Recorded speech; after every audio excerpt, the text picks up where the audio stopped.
प्रभु ऐसे वैसा मेरे मन में कोई देख सके ना तन में।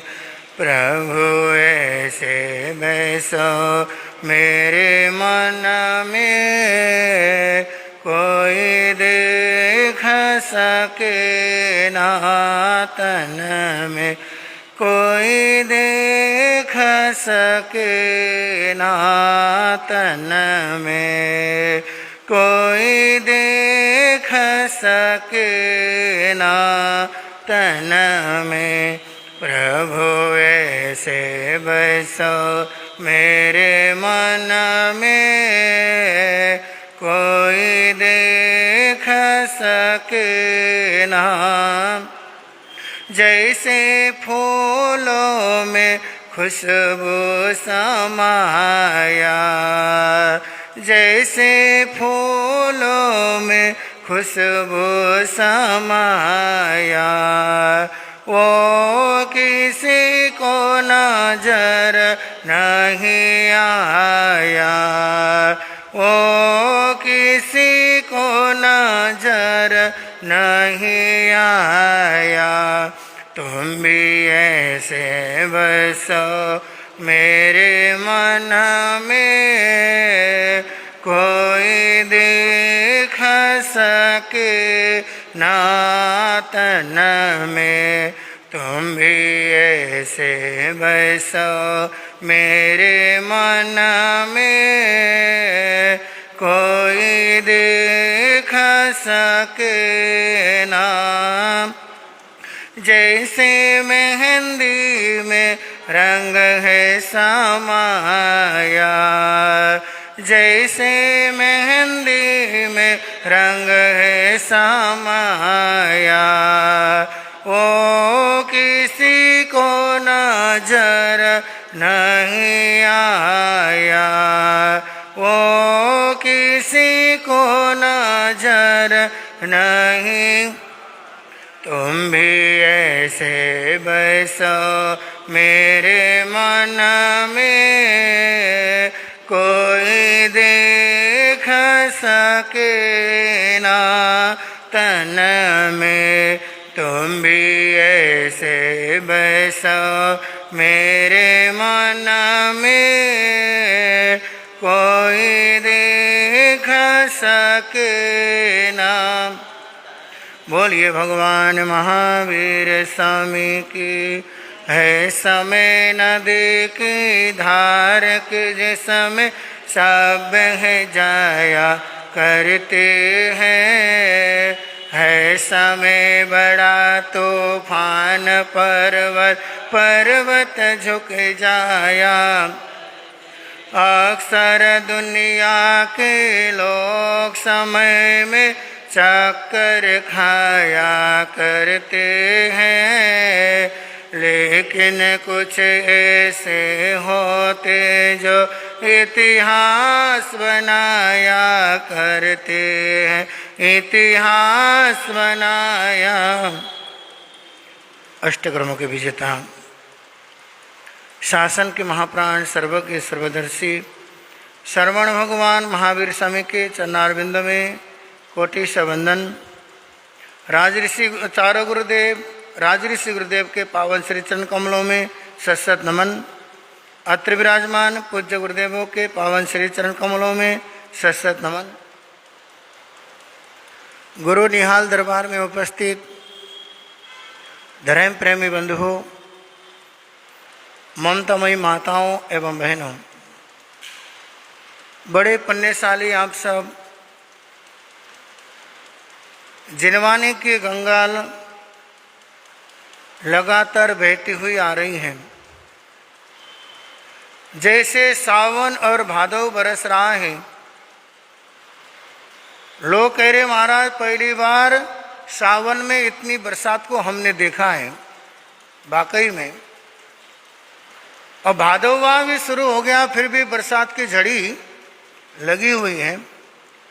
जैसे सावन और भादव बन के मेघ बरस रहे हैं, गुरु निहाल दरबार में भी जिनवानी की गंगा बरस रही हैं और पुण्यशाली भाग्यशाली आत्माएं उस जिनवानी रूपी वर्षा में आके भीग रहे हैं और प्रभु महावीर को अपने जीवन के अंदर उतार रहे हैं। आप कई फैक्ट्रियों के मालिक हैं, कोई बैट बल्ला बनाता है, कोई रबड़ बनाते हैं, कोई सर्जिकल के आइटम बनाते हैं। आप अनेक तरह के आइटम बनाने की फैक्ट्री आपने लगा रखी है। अपनी आजीविका चलाने के लिए, घर परिवार को चलाने के लिए आप फैक्ट्री को चलाते हैं। संसार को चलाने के लिए, परिवार को चलाने के लिए, जीवन यापन करने के लिए आपने आजीविका का साधन एक फैक्ट्री बना रखी है। वो फैक्ट्री सिर्फ आपको रोटी दे सकता है, मकान दे सकता है, मान सम्मान दे सकता है। लेकिन आज मैं गुरु निहाल दरबार में 3 फैक्ट्री खोलने जा रहा हूं। वो फैक्ट्री बड़े कमाल के हैं। वो 3 फैक्ट्री में खोलने जा रहा हूं, वो आपके जीवन में बड़ी कारगर साबित होगी। परिवार को चलाने के लिए जैसे आप फैक्ट्री चलाते हैं और जीवन को महाजीवन बनाने के लिए, जीवन को जिनेश्वर की ओर ले जाने के लिए 3 फैक्ट्रियां आज मैं यहाँ खोलने वाला हूँ। और जो मैं 3 फैक्ट्री खोलूँगा, उन 3 फैक्ट्री को आप अपने जीवन में खोलेंगे, आपका जीवन सुंदर और सुखदमय होगा। सबसे पहले आज हर एक इंसान परेशान है। किस बात से परेशान है? गुस्से से परेशान है, क्रोध से परेशान है। आज जिसको देखो क्रोध से दुखी है, कह रहा महाराज मेरे छोटा सा बेटा है 5 साल का, वो बड़ा गुस्सा करता है, आप कुछ मंत्र दे दो। तो मैं उसके माँ बाप से पूछता हूँ, ये तो बताओ क्या तुम शांत हो? कह रहे महाराज हमें भी क्रोध आता है। मैंने कहा तुम्हारा प्रोडक्ट तो है ये। अब माँ बाप गुस्सा करते हो और सोचते हैं कि मेरा बेटा शांत रहे। कैसे शांत रह सकता है? आप 5 साल का बच्चा भी परेशान है, 35 वर्ष का युवक भी परेशान है, 70 साल का बुजुर्ग भी एक क्रोध से दुखी है। इसलिए परिवार, समाज इस क्रोध के को भाजन बने हुए हैं। इसलिए जीवन को सुखद बनाने के लिए सबसे पहले हमें उस क्रोध को शांत करने के लिए एक फैक्ट्री खोलेंगे। वो कौन सा फैक्ट्री? Ice factory. कौन सा फैक्ट्री जननगर वालों? Ice factory. वो आइस फैक्ट्री कहां पे खोलेंगे? दिमाग में। किसमें? आज हर किसी का दिमाग गर्म है। कह रहे महाराज दिमाग बहुत गर्म है। अब वो दिमाग गर्म है, उसको ठंडा करने के लिए सबसे पहले हमें दिमाग को ठंडा रखने के लिए, दिमाग को ठंडा बनाने के लिए दिमाग में आइस फैक्ट्री खोलना जरूरी है। ठंडा ठंडा बोलो, कूल कूल। अगर दिमाग ठंडा होगा क्या क्रोध कर पाओगे?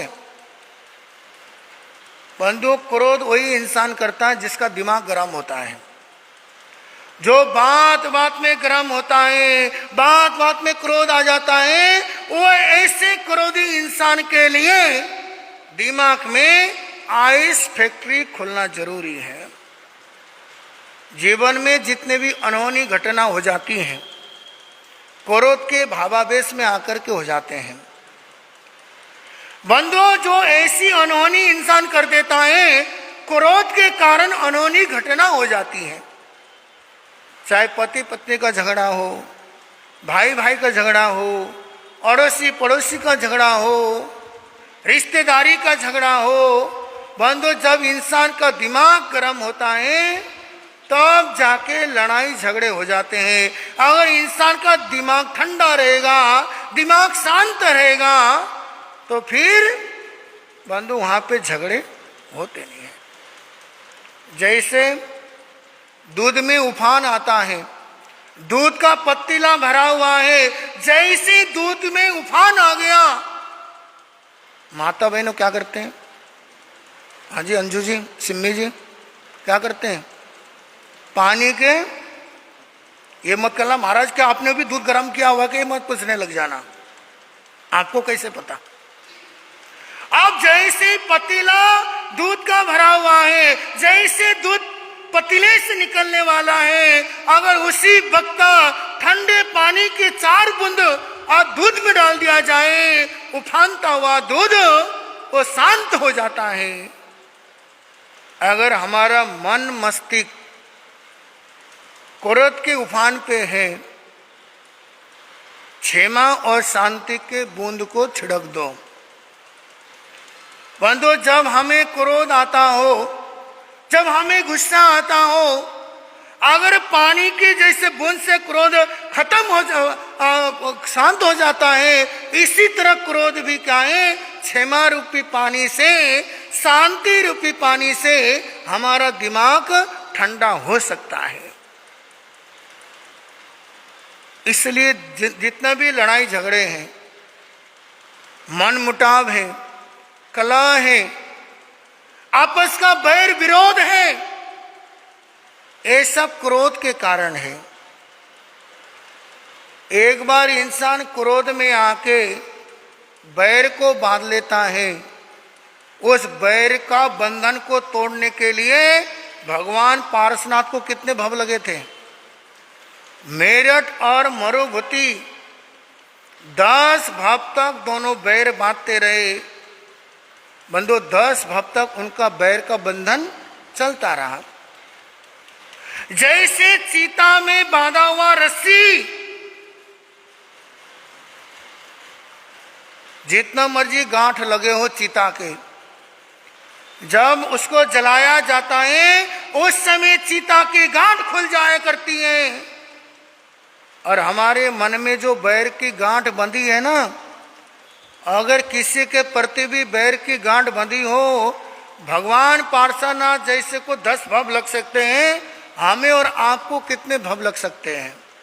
इसलिए क्रोध में आकर के किसी से बैर का बंधन नहीं बांधना चाहिए, क्योंकि बैर बांधना आसान है, लेकिन जब भुगतने का वक्त आ जाता है बैर को, सदियां गुजर जाती हैं, कई भाव लग जाते हैं उस बैर के बंधन को तोड़ने के लिए। इसलिए जब भी हमें क्रोध आए, जब भी हमें गुस्सा आए, दिमाग को ठंडा रखेंगे। दिमाग में अगर आइस फैक्ट्री होगी, जब भी दिमाग गर्म होगा, वो ठंडकता के कारण हमारा दिमाग शांत रहेगा। इसलिए अपने जीवन को अच्छा बनाना चाहते हैं तो दिमाग के अंदर आइस फैक्ट्री खोलने का प्रयास करें। और दूसरा जो सूत्र है, दूसरा जो फैक्ट्री है, शुगर फैक्ट्री। कौन सी फैक्ट्री? अब क्या कहना, महाराज जी डॉक्टर ने मना किया शुगर खाने के लिए। आजकल हर कोई शुगर के पेशेंट है, खाने के लिए मना किया है, लेकिन फैक्ट्री खोलने के लिए मना नहीं किया है। जीवन को खुशहाल बनाने के लिए जीवा में, किसमें बोलो मेरठ वालों, जीवा में कौन सी फैक्ट्री खोलनी है? जीवा में शुगर फैक्ट्री खोलनी है। बंधु, जब तक जीवा में शुगर फैक्ट्री नहीं खोलेंगे, मुख में से मिठास नहीं निकलेगा, अच्छे शब्द नहीं निकलेंगे। अगर हमने जीवा के अंदर मुख के अंदर शुगर फैक्ट्री खोल लिया है। बंधु, आज इंसान खाता तो क्या है? मीठा मीठा है। आज का इंसान खाता तो मीठा मीठा है, लेकिन बोलता तीखा तीखा है। खाने में तो मिठास पसंद है, लेकिन बोलने में। आपकी दुकान है, आपके दुकान के अंदर क्या माल है कैसे पता चलेगा? हाँ जी मुनीत भाई, जितेश भैया, जैसे दुकान के अंदर माल है, जैसे दुकान का शटर खोलोगे पता चलेगा कि परचून की दुकान है, कपड़े की दुकान है या सोना चांदी की दुकान है। बंधु, हमारा मुख भी एक शटर है। क्या है? मुख भी तो शटर ही है। हमारा जो मुख है शटर है। जब मुख के जिब्बा रानी कुछ बोलती है तब पता चलता है कि क्या माल है। इसलिए जीवा के अंदर मिठास होना चाहिए। बिना चीनी की चाय डायबिटीज की मरीज को काम आ सकता है। बिना चीनी की चाय शुगर पेशेंट के लिए काम आ सकता है। लेकिन शब्दों के अंदर, जीवा के अंदर मिठास नहीं है। आपके सगे पत्नी को भी आपको बात पसंद नहीं आएगी, पति को भी पसंद नहीं आएगी, आपके घर वालों को भी पसंद नहीं आएगी, आपके अड़ोसी पड़ोसी वालों को भी पसंद नहीं आएगी। इसलिए हमेशा भाषा समिति का प्रयोग करना चाहिए। भगवान महावीर स्वामी ने 5 समिति 3 गुप्ती बताए। उसमें वचन गुप्ती कैसे बोलना चाहिए।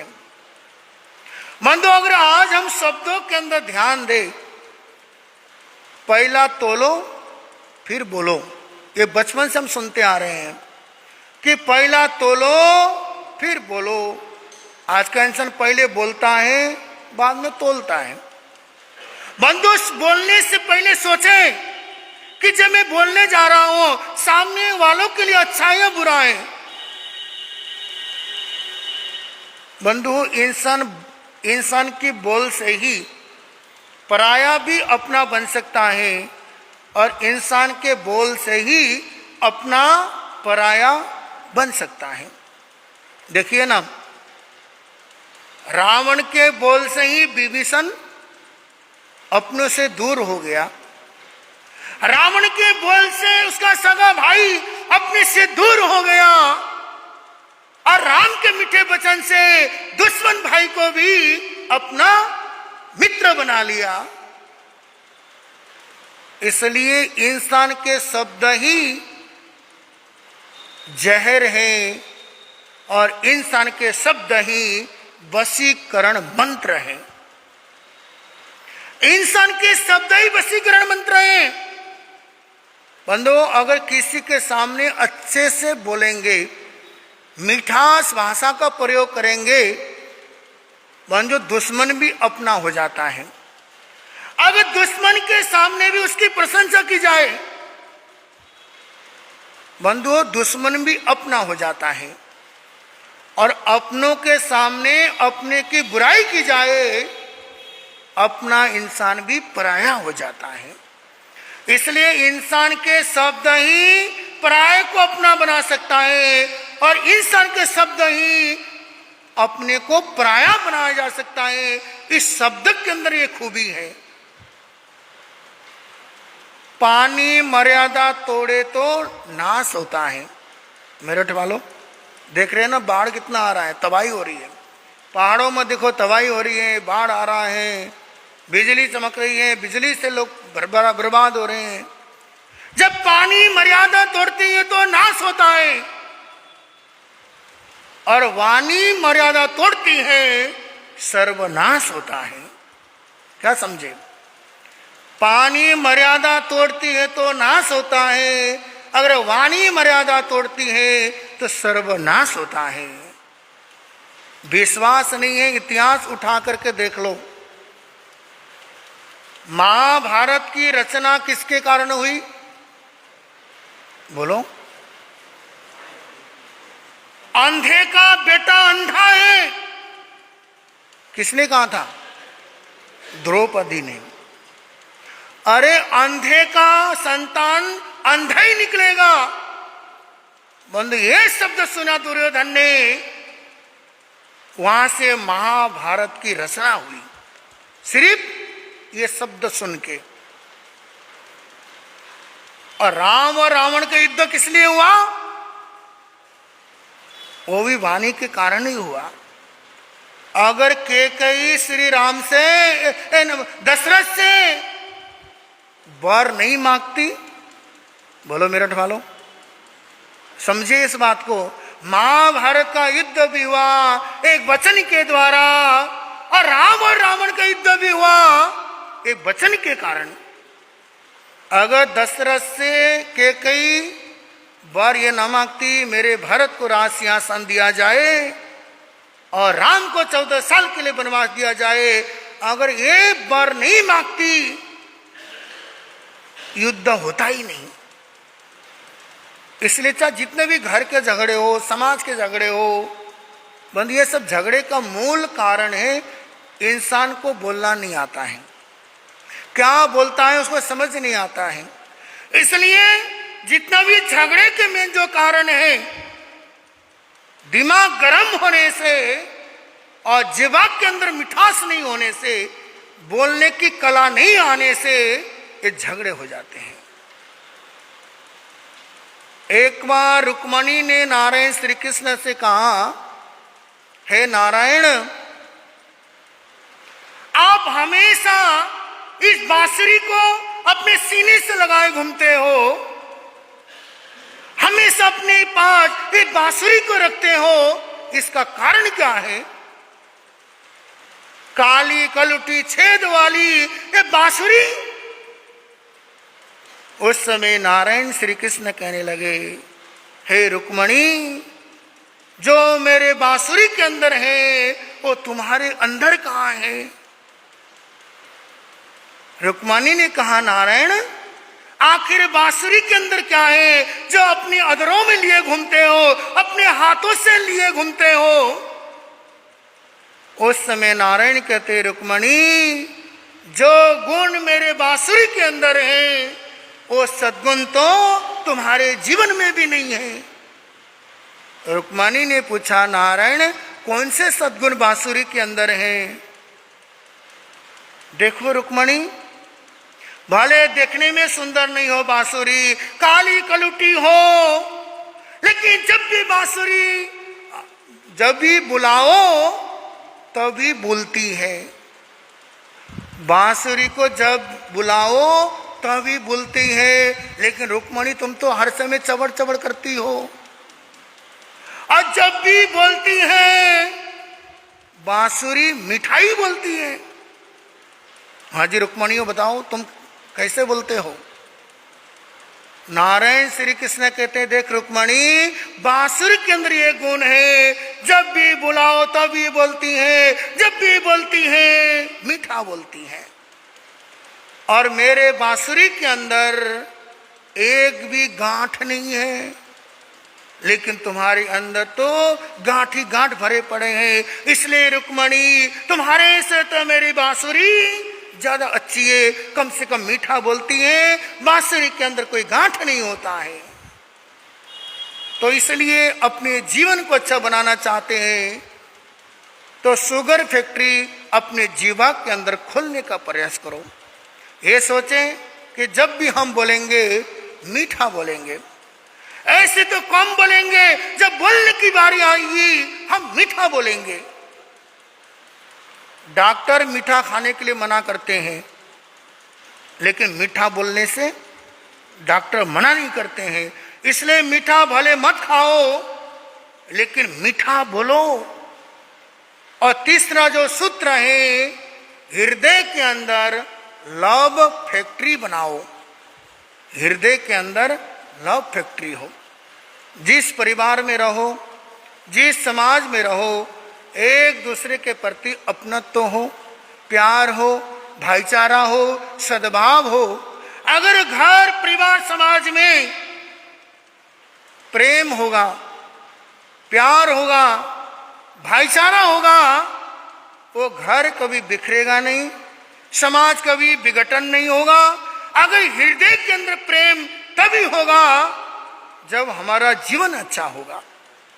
इसलिए दिमाग के अंदर आइस फैक्ट्री खोलिए, जीवा के अंदर शुगर फैक्ट्री खोलिए और हृदय के अंदर लव फैक्ट्री खोलिए।